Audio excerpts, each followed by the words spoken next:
Bonjour à tous, alors dans cette vidéo je vais vous donner quelques conseils nutritionnels pour ceux et celles qui font le mois du Ramadan. Alors sur le plan alimentaire, le Ramadan c'est du jeûne intermittent et en fonction de votre repas du soir, du repas du matin, eh bien ce jeûne intermittent va être plus ou moins difficile. Alors sachez d'abord que avant de savoir si vous êtes en mesure de faire le Ramadan, si jamais vous avez des pathologies, il ne faut pas demander des conseils sur les réseaux, il ne faut pas demander des conseils aux voisins, aux tontons, à l'imam ou je ne sais pas qui. En réalité, la seule personne qui est en mesure de vous dire si votre état est compatible avec le Ramadan, eh bien c'est votre médecin généraliste. Parce qu'en fonction des pathologies, eh bien vous pouvez faire le Ramadan ou ne pas le faire. Si jamais vous avez, je dis n'importe quoi, de l'hypertension artérielle. L'hypertension artérielle, c'est une maladie très fréquente. Il y a plein de patients qui peuvent faire le Ramadan en ayant l'hypertension artérielle bien traitée avec un traitement qu'ils prennent le matin ou le soir.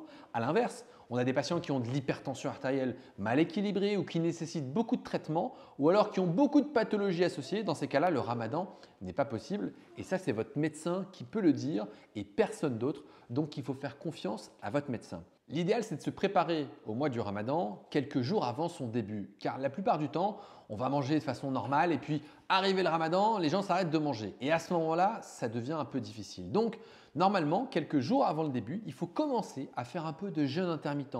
Une journée par semaine, 2 jours par semaine. Moi, c'est devenu un mode de vie. Je fais 5 jours de jeûne intermittent toute la semaine et je m'en porte très bien. En revanche, pour ceux qui consomment beaucoup de café, eh bien, on le sait que la caféine, elle entraîne une dépendance. Et si on arrête brutalement du jour au lendemain eh bien, de boire du café, on aura des maux de tête. Et c'est pour ça que certains vont avoir mal à la tête au début du mois du Ramadan, puisqu'ils ont arrêté eh bien, les excitants que sont le café, mais aussi la cigarette.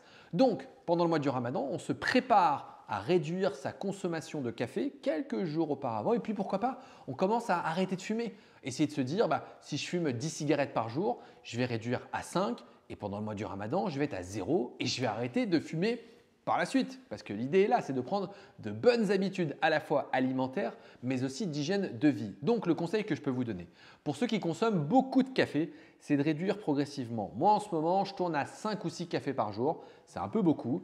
Et donc, petit à petit, eh bien, on peut essayer de diminuer d'un café tous les 2 ou 3 jours pour arriver au maximum à n'en prendre qu'un. Et à ce moment-là, le Ramadan sera beaucoup plus facile sur la tolérance et la dépendance à cette caféine. Puisque je vous rappelle que pour les patients qui souffrent notamment de migraines, c'est une des maladies les plus fréquentes, eh bien l'arrêt brutal du café va entraîner de la migraine. Donc, préparez-vous tranquillement dans les jours qui précèdent à arrêter tous les excitants ou à les diminuer progressivement. Et vraiment, j'insiste, cigarette, c'est le moment d'arrêter de fumer parce que ce n'est pas bon pour votre santé. Et puis, de toute façon, vous allez arrêter de fumer pendant le mois du Ramadan. Il n'y a aucun intérêt à se mettre à fumer 12 cigarettes le soir. Vous le savez, ce n'est pas bon pour votre santé. Donc, vous gagnerez à arrêter de fumer quelques jours auparavant. À mon sens, le repas le plus important pendant le mois du Ramadan sur le plan alimentaire, c'est le repas du petit déjeuner, celui que vous allez prendre avant le lever du soleil. C'est ce repas-là spécifiquement qui vous permettra de tenir durant la journée, en particulier si vous devez faire des efforts. Et la réserve d'énergie, elle se fait à ce moment-là. Ce n'est pas le soir qu'on va avoir tous les nutriments, toutes les calories nécessaires. Le soir, le repas, on y reviendra dans quelques instants, il doit être un peu léger. Donc le matin, c'est à ce moment-là qu'il faut faire le plein de protéines. Si vous voulez tenir toute la journée, et ce conseil est valable pour toutes les personnes, même celles qui ne font pas le mois du Ramadan. Si vous faites du jeûne intermittent ou si vous devez prendre un petit déjeuner, c'est un petit déjeuner protéiné. Les protéines apportent de la satiété, elles apportent de l'énergie et elles ne sont pas digérées à la même vitesse que les sucres, que les glucides. Donc le matin, c'est protéiné. Alors qu'est-ce qui contient des protéines? Ça va être des œufs, que vous pouvez faire de la façon dont vous voulez, des œufs durs, une omelette, des œufs au plat, vous faites vraiment comme vous aimez. Vous pouvez manger aussi du poulet, ce n'est pas interdit. Et puis même pour les plus courageux, prendre le repas de la veille au soir que vous allez faire le matin, si tant est qu'il soit riche en protéines, en fibres, en légumes. Donc le matin, c'est plutôt salé que sucré. Évitez les jus de fruits, les jus d'orange, les jus de pommes, même si vous avez le droit pour le plaisir, mais ce n'est pas ça qui vous apportera de l'énergie. Tous les sucres rapides vont rapidement être absorbés par l'organisme. Vous allez avoir un pic de taux de sucre qui va être responsable d'un pic d'insuline parce que votre taux de sucre doit être stable et donc votre pancréas il va produire plein d'insuline et à ce moment-là, le taux de sucre il chute brutalement et c'est là que vous allez avoir faim. Donc, si vous prenez un petit déjeuner très sucré avec des céréales, des viennoiseries, des pains au chocolat, des gâteaux, c'est sûr et certain, vers 10-11 heures, vous allez avoir faim, vous allez vous sentir mal. Donc le matin, c'est protéiné. Des œufs, c'est parfait. Du pain complet sur lequel vous pouvez mettre un peu de beurre, un peu de confiture, ce n'est pas interdit non plus. Vous pouvez manger du jambon de poulet, par exemple. La viande, c'est possible le matin. Un avocat pour avoir un peu de gras, du saumon éventuellement, du muesli qui est riche en fibres et en protéines. Et lorsque vous associez ces fibres et ces protéines, eh bien vous allez tenir toute la journée sans avoir ce coup de barre et cette fatigue qu'on a lorsqu'on prend du sucre à gogo. Donc durant le mois du Ramadan et puis d'une façon plus générale, le repas du matin, le petit déjeuner, c'est vraiment protéiné. Évitez tous les sucres rapides. C'est ces sucres rapides qui font que vous serez fatigué et que vous aurez faim. Et puis certains, pendant le mois du Ramadan, vont avoir des maux de tête. Ils ne vont pas trop comprendre ce qui se passe. Alors très souvent, les personnes vont se décaler au niveau du sommeil, se coucher de plus en plus tard, manger énormément, être fatigué le lendemain matin. Donc il faut régler sa dette de sommeil. Et puis souvent, on a mal à la tête parce qu'on a soif. La déshydratation, elle donne des maux de tête. Or, normalement, le corps humain doit avoir tous les jours une quantité d'eau suffisante pour fonctionner et le manque d'eau, la déshydratation, c'est responsable de fatigue, de baisse des performances physiques et puis aussi de maux de tête. Donc il faut essayer de se dire que pendant ce mois, l'hydratation est tout aussi importante, voire plus importante que l'alimentation. Vous devez boire votre litre d'eau et demi que vous prenez en temps normal si tout se passe bien.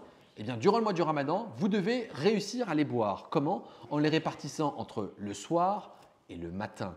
Donc il faut boire le soir de l'eau, pas des boissons gazeuses, sucrées, ça n'a aucun intérêt. C'est du sucre, du mauvais sucre, plein de colorants, des additifs. Vous le savez, c'est des produits qui vous rendent malade et qui ne feront pas de vous quelqu'un de plus en forme. Au contraire, vous allez perdre de l'argent, mettez ça dans des fruits, dans des légumes qui coûtent un peu plus cher en ce moment, mais évitez les boissons gazeuses qui sont vraiment pas adaptées à votre santé. C'est du sucre à gogo et ça favorise de nombreuses maladies. Et c'est la même chose pour les édulcorants. Le Coca zéro, le Fanta zéro et tout le tralala. Moi, je vous déconseille ces édulcorants qui ont une influence sur le microbiote et qui, en plus, entraînent une addiction au sucre en permanence. Donc, on boit de l'eau le matin et le soir. Et puis, on n'hésite pas à augmenter ses apports en fruits. Dans les fruits, il y a de l'eau. Dans la soupe que vous allez boire, il y a de l'eau. Donc, il faut absolument avoir un bon état d'hydratation. Si vous ne buvez pas, vous aurez des maux de tête. Et puis en plus de ça, vous risquez d'avoir de la constipation. On y reviendra juste après puisque un des problèmes fréquents durant le mois du Ramadan, c'est la constipation, notamment à cause des féculents. Mais si vous ne buvez pas d'eau, vous serez constipé. Et puis vous pouvez faire plus d'infections urinaires, des calculs au niveau des reins. Donc vous avez tout à gagner. Et puis c'est valable aussi tout au long de l'année à boire de l'eau le matin avant le lever du soleil et le soir. Vraiment, l'hydratation, c'est extrêmement importante. En ce qui concerne le repas de la rupture du jeûne, je vous rappelle que notre estomac, c'est un peu comme un ballon qui peut plus ou moins gonfler, plus ou moins rétrécir.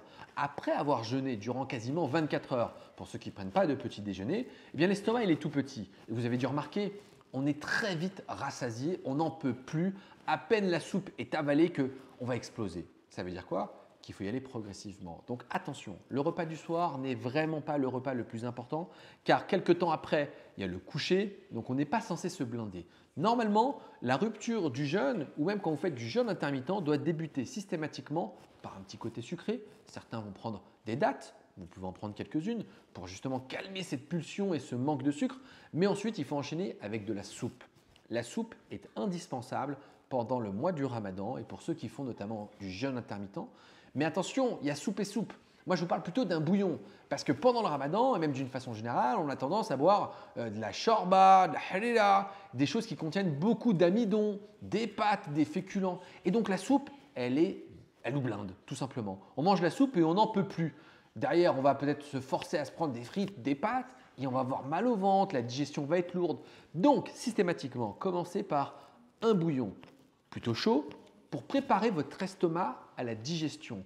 Vous permettez à votre estomac de digérer tranquillement, de lui dire « Ah, tu as jeûné pendant presque 24 heures, il y a des aliments qui sont arrivés, il va falloir retravailler progressivement. » Pour lui permettre de reprendre un volume, on va dire un peu plus normal, marquez une pause, prenez le temps et ensuite vous pouvez passer au repas.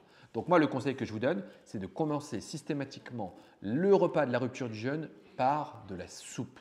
Et puis une fois que vous avez pris cette soupe, donc plutôt un bouillon, hein, d'accord, on évite de mettre trop de féculents dedans parce que la soupe, c'est qu'une entrée. On passe, pas forcément en plat de résistance, mais on peut manger des crudités. Pendant le mois du Ramadan, souvent on a une obsession, c'est de manger des frites, des pâtes, du riz pour se blinder. Or, si vous faites ça, vous allez être fatigué, vous allez avoir de la constipation et vous pouvez même prendre du poids alors qu'il est possible, je ne vais pas dire d'en perdre, mais de garder la ligne et la forme pendant le mois du Ramadan, même en se faisant plaisir lors du dessert. Donc c'est important, d'une façon générale, de consommer des fruits et des légumes, mais commencez tous vos repas par une entrée, celle qui vous fait plaisir. Salade, tomates, concombres, carottes, maïs, vous faites vraiment ce que vous aimez, mais systématiquement, commencez par une entrée. Et plus vous allez varier les entrées, plus vous allez en faire différentes, plus vous allez avoir de vitamines, de nutriments et plus vous allez enrichir votre microbiote. Car on a tendance à l'oublier, il faut aussi prendre soin de notre flore intestinale au travers d'une bonne alimentation. Donc commencez tous les repas par une entrée, quelle qu'elle soit, ce qui vous fait plaisir, même en petite quantité, pour attaquer ensuite le plat de résistance. Et c'est à ce moment-là qu'on va parfois commettre l'erreur de consommer beaucoup de frites, beaucoup de pâtes, des pommes de terre pour essayer de se blinder.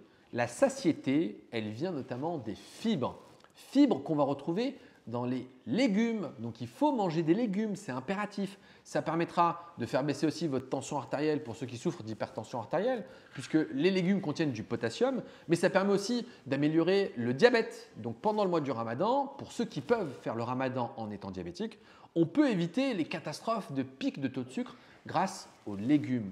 Plus vous allez consommer de légumes, plus vous serez en bonne santé. Donc systématiquement, à chaque repas, mangez les légumes que vous voulez. En fonction de ce que vous savez faire, de ce que vous aimez, mais il faut impérativement manger des légumes à tous les repas. C'est au moins un tiers de votre assiette.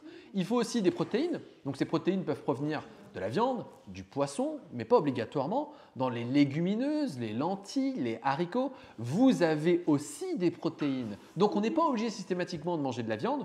On peut en manger peut-être même un petit peu moins, de meilleure qualité. Et puis on associe systématiquement ça à des légumes. Et à ce moment-là, on peut avoir une petite assiette de riz, un peu de pâtes, pourquoi pas un peu de frites, avec des frites qu'on a fait au four. Ce n'est pas interdit. Et à ce moment-là, vous aurez un repas équilibré. Ça vous évitera d'être fatigué. Et puis n'oubliez pas de ne pas être blindé complètement. Et quand vous n'en pouvez plus, il faut marquer une pause. Et il faut mâcher doucement.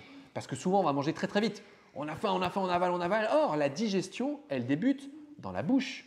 On a des dents qui servent à détruire les aliments, mais on a aussi dans la salive une enzyme qui permet de digérer les aliments. Si vous faites l'expérience de mettre un petit morceau de mie de pain dans la bouche, vous le laissez fondre, il va être un peu sucré. Et bien, on a une enzyme qui s'appelle l'amylase dans la salive qui digère les aliments. Donc la digestion, elle commence dans la bouche. On prend le temps de mâcher, de mastiquer.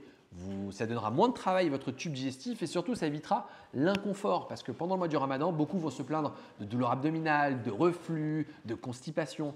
C'est parce qu'on mange beaucoup trop, en grande quantité, beaucoup trop vite, alors qu'il faut prendre le temps.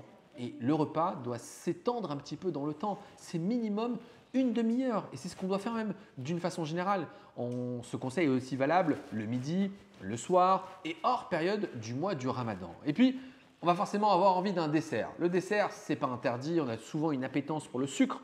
Vous pouvez manger un dessert, mais est-ce qu'on est vraiment obligé systématiquement de prendre un dessert très sucré?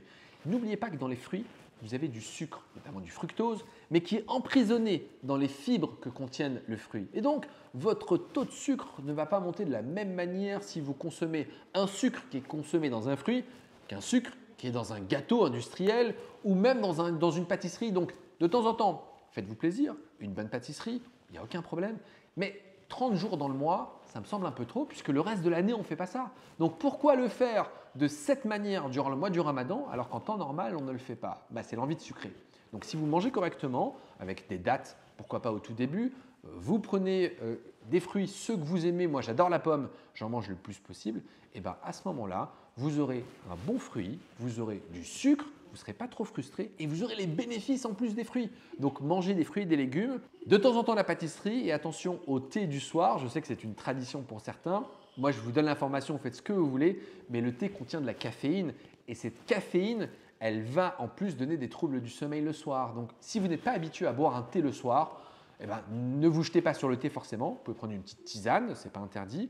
Et si ça vous fait plaisir, de temps en temps, évidemment, allez-y sur le thé, mais N'oubliez pas que cette boisson peut entraîner des petits troubles du sommeil et notamment donner envie de faire pipi parce que c'est diurétique. Donc moi, quitte à prendre quelque chose, je pense que ce thé qu'on aime ou ce café, c'est plutôt le matin que le soir. Et puis n'oubliez pas de chouchouter votre sommeil. C'est important de respecter nos rythmes de veille et de sommeil. Notre cerveau dispose d'une horloge biologique qui aime faire les mêmes choses à la même heure du matin au soir. Et si vous vous décalez totalement, je vais dormir la journée, manger la nuit, eh bien en fait vous maltraitez votre organisme. Donc ce n'est pas parce que c'est le mois du Ramadan qu'il faut se mettre à se coucher très tard, à se lever très tard, à faire n'importe quoi. Vous êtes en droit de le faire, évidemment. Moi, je vous dis juste qu'il faut essayer d'être le plus régulier possible pour éviter d'être fatigué. Et vous pouvez passer une journée totalement normale, jeûner et ne pas avoir ce coup de barre, cette fatigue si vous avez bien dormi le soir. Donc, essayez de faire des siestes si vraiment vous êtes fatigué. Pas plus de 20 minutes parce qu'au-delà, ça perturbe un peu l'horloge biologique et le soir, vous allez être décalé. Mais normalement, on ne doit pas se coucher trop tard. L'estomac, pas trop blindé parce que plus on va manger, plus la digestion est difficile et plus le lendemain, ça va être difficile de se réveiller parce que si votre repas du soir il est très calorique, forcément à 3 à 4 heures du matin, en fonction de l'heure du lever du soleil, vous n'aurez pas faim. Donc moi, je pense qu'il faut manger un petit peu moins le soir et beaucoup plus le matin. Encore une fois, il n'y a pas de règle. Certains vont faire qu'un seul repas, ils s'en portent très bien et vont me dire écoutez, moi tout se passe bien, je n'ai pas besoin de me lever le matin. Moi, dans ces cas-là, je vous dis, il n'y a aucun problème si votre vie vous convient comme ça. Je dis juste pour ceux qui auraient du mal et qui seraient tout le temps fatigués, qui ne seraient pas bien, pas en forme, mangez plutôt léger le soir et, je ne vais pas dire blindé de choses le matin, mais c'est plutôt dans ce sens-là qu'on devrait le faire. Et puis pour ceux qui aimeraient manger des fast-food pendant le mois du Ramadan, qui n'ont pas le temps de cuisiner, vraiment, je vous invite à les limiter au maximum. Les fast-food, ce n'est pas interdit, j'en consomme de temps en temps, mais c'est souvent du gras, du mauvais gras, du sucre, du mauvais sucre. Et vous allez être rapidement blindé. Si vous mangez une pizza, vous n'en pouvez plus, mais comme c'est des sucres rapides, au bout de 2 heures, vous allez avoir faim. Même chose pour les fast-food. Alors, je sais que pour certains, c'est compliqué de cuisiner, mais vraiment, le fast-food, c'est des sucres rapides, du sucre à gogo. Et à ce moment-là, vous risquez d'avoir faim très rapidement. Donc moi, je pense que les fast-food, c'est les pires du repas de rupture du jeûne. Et si en plus, c'est votre seul repas de la journée, vous allez en quelque sorte vous dénutrir, vous allez manquer de vitamines, vous allez manquer de minéraux, vous allez manquer d'énergie. Donc, ça peut être fait de façon ponctuelle. Je peux comprendre qu'on a envie. Mais dans ces cas-là, préparez-vous une salade supplémentaire. Vous avez le droit, pourquoi pas, de faire un fast-food, mais augmentez vos apports en fibres. Mangez plus de fruits. Faites-vous plaisir en quelque sorte, mais derrière, essayez de compenser parce que vraiment, les fast-foods, c'est pas terrible. Voilà, j'espère que vous aurez appris quelques petits trucs. Je rappelle que ces conseils que j'ai donnés sont valables aussi pour ceux qui ne font pas le mois du Ramadan, qui veulent revoir un peu leur alimentation, qui pratiquent parfois du jeûne intermittent, parce que ces conseils, en fait, c'est des conseils de nutrition. C'est des conseils qui seront valables tout le reste de l'année et que moi-même je m'applique sur le jeûne intermittent, le fait de manger protéiné, les produits industriels, les gâteaux. Voilà, vous le savez régulièrement, la nutrition, c'est hyper important. Je dis souvent qu'on est ce qu'on mange, donc faites attention à ce que vous consommez et je vous dis à bientôt pour une prochaine vidéo.